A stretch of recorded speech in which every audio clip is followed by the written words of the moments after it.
Para os cursistas, então, nesse último vídeo do módulo 3, nós vamos analisar esse joguinho aí bonitinho, né? Que parece até Angry Bird, né? E, na verdade, essa imagem do pássaro eu encontrei fazendo uma busca, esse passarinho aí, né? Irritado, né? Então, vamos analisar esse jogo via, né? O nosso tema que é pensamento computacional. Então, vamos lá. O que a gente vai olhar, então? Nós vamos continuar olhando para os 3 pilares do pensamento computacional: formulação do problema, decomposição, reconhecimento de padrões, abstração, produção de algoritmos e depuração. Nós ampliamos um pouco, né, a noção de pensamento computacional e colocamos esses 6 pilares. E eu quero que esses 6 pilares sejam funcionais para vocês, na construção do jogo de vocês, na ampliação do jogo de vocês. Vamos lá, então. Qual é a formulação do problema aqui? Então, nós temos que construir um jogo em que um pássaro, né, deve voar à esquerda da tela na horizontal. Depois, a força da gravidade atrai o pássaro para o chão e o jogador deve controlar sua altura para que não caia e não atinja montanhas, árvores ou nuvens, ou mesmo se você colocar pássaros voando na direção contrária, né? Então, o nosso pássaro não pode atingir essas coisas, senão ele morre. Okay? E por último, em 2 displays são exibidos os dados do jogo. No primeiro, a distância percorrida de 10 em 10, né? Sei lá, unidades, né? No segundo, registra-se o recorde do jogador em partidas sucessivas. Então, isso aqui é um resumo, é a formulação do problema. Se eu poderia pedir para você construir um jogo assim, então isso aqui seria então uma formulação. Qual é o problema que temos na mão? Nós temos esse problema, nós tínhamos esse problema. E agora, na decomposição, nós vamos identificar quais são os problemas menores envolvidos nesse problema maior. Quais são eles? Construir a parte visual do jogo.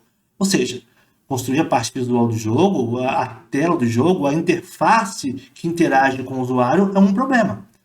Construção do ator principal e seus movimentos. Como é que o ator principal, que é o pássaro, bate as asas? Como é que ele se movimenta na tela? Como é que eu controlo para que ele não caia? Esses são todos os problemas menores que nós resolvemos, né? Então, faz parte da decomposição. Conectar sons, movimentos e aparências. Então, ou seja, como que essas coisas têm que acontecer sincronizadas? Ou seja, o som do grito quando morre, o som de estar subindo quando sobe, quando aperta até aquele espaço. Então, estamos decompondo, estamos transformando aquele problema maior em problemas menores.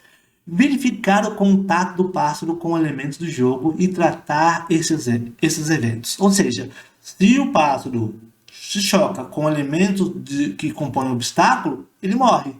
Se ele bate nas bordas, ele morre. Então, são problemas menores. Contabilizar a distância percorrida. Tá? Aqui tem um elemento para marcar pontos.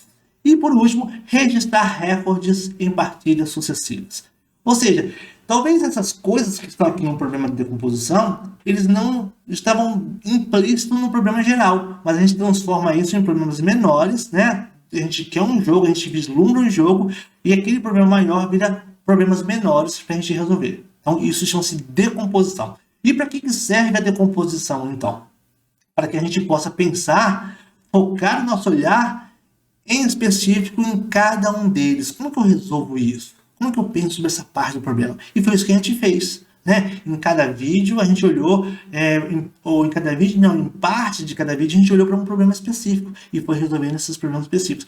Isso é muito produtivo, vocês viram? Inclusive, lá na produção de algoritmo, a gente marcou nomes, né? Documentou, registrou lá em comentários o que aquela parte do programa, o que aquele trecho do programa fazia.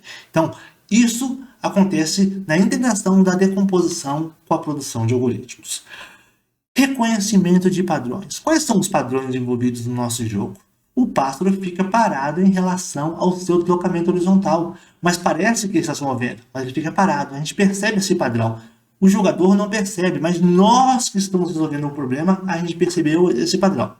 O cenário que é obtido por um ator se desloca da direita para a esquerda, provocando a impressão de voo do pássaro. Ou seja, o voo do pássaro é provocado por um ator que a gente chamou de obstáculos. Eles vêm contra o pássaro, né?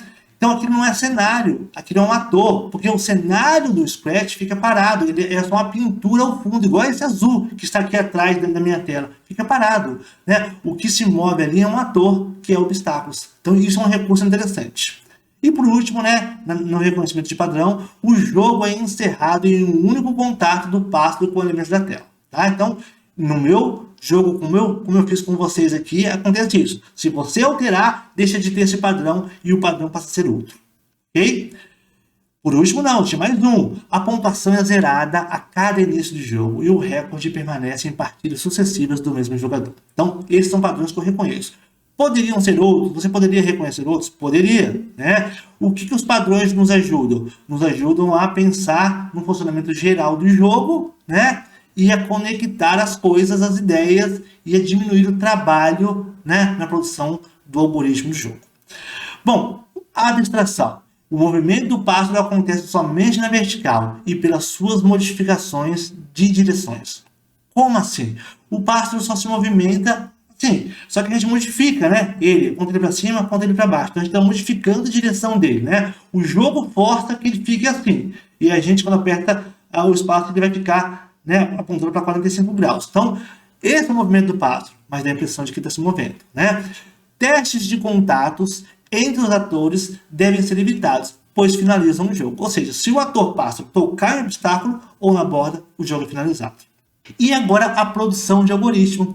Dado todos esses elementos próprios do pensamento computacional, na análise que a gente faz do jogo do que a gente quer, a gente pensa assim, agora eu vou produzir algoritmos, né? E esse processo anterior nos ajuda a produzir algoritmos.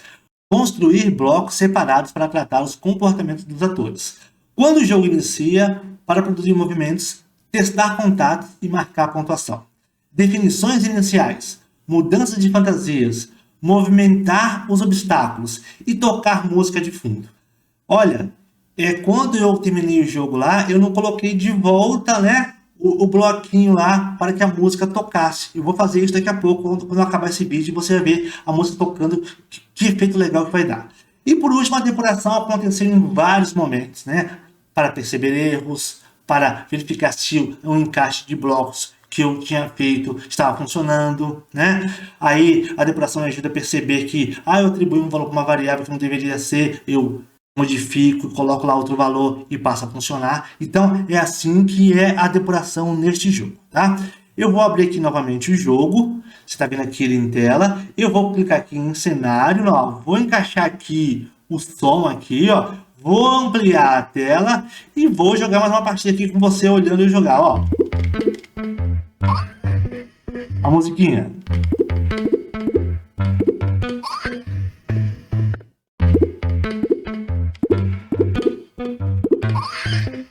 Já estou ruim, hein? Mais uma vez.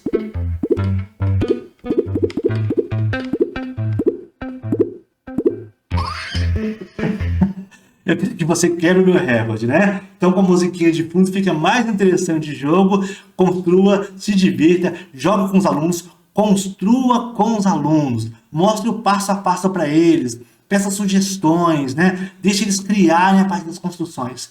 Não é só jogar que é interessante para eles. Para eles também é interessante compreender como se constrói esses jogos, tá ok? Então, bons estudos e nos falamos nos fóruns.